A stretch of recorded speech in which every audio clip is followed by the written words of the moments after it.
Now it is 7 minutes past 7. Residents who camped out in protest an illegal gypsy site for 2 years now face eviction themselves. Local councillors say the villagers in Meriden in the West Midlands are there illegally. Richard Gaisford is there for us this morning, Richard. So they were protesting against what they saw as illegal encampment, and now they've been told they've got to go.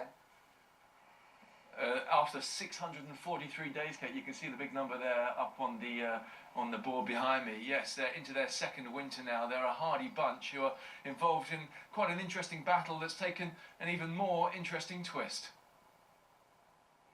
For nearly 2 years, they've been manning the barricades 24 hours a day.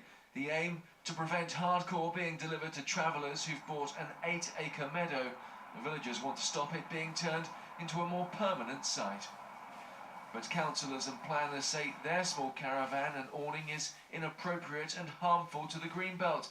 The gypsy families have already been told their camp is illegal too, a decision that will be the subject of a High Court hearing in March. Both village protesters and travellers say they're not going anywhere.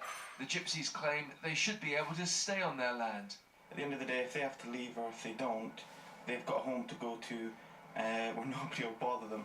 But for us, if we have to leave, we've got nowhere to go, we've got nothing we can do. This is our last option. The villagers are worried this will become another Dale Farm, the Essex Traveller site that was the focus of an expensive and time-consuming eviction process. All sides know in that situation, no one would come out a clear winner. Well, you can see what they're having to put up with here. The washing up water bowl is solid. David McGrath is the campaign chairman. David, the council says you've got to go. Will you go?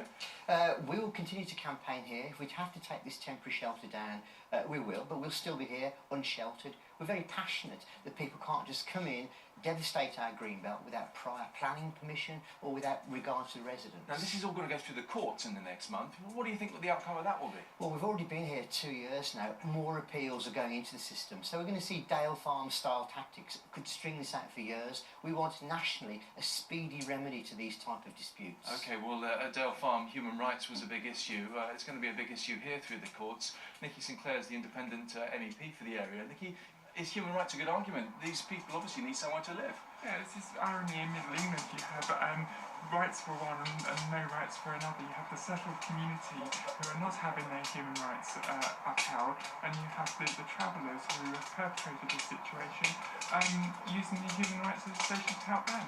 Well, it really is causing quite a concern amongst the community. You can feel that here, the fact that people would be happy to camp out overnight in these kind of conditions. Meriden Crawley, I mean, just looking at across the road at the field where the travellers are, do you not have any sympathy for them? I mean, they really do need a home, somewhere to base themselves. Yes, they need a home, and the travellers should liaise with the council, and the council liaise with local residents in finding suitable homes, sites for them to settle. And what's not suitable about that?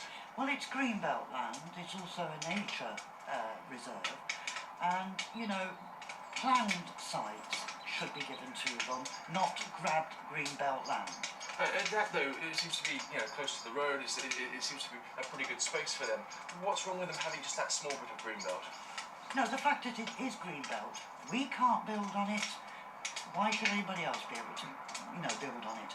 Also, I'd like future generations, my grandchildren, to enjoy the countryside like our family have for over 40 years. OK, well, Meriden, thank you. By camping out here, this crew have managed to stop 90 lorries full of hardcore being taken to the site to make a more permanent base. As we say, that will go through the courts over the next month, but the big fear is this will continue, and they say they'll stay.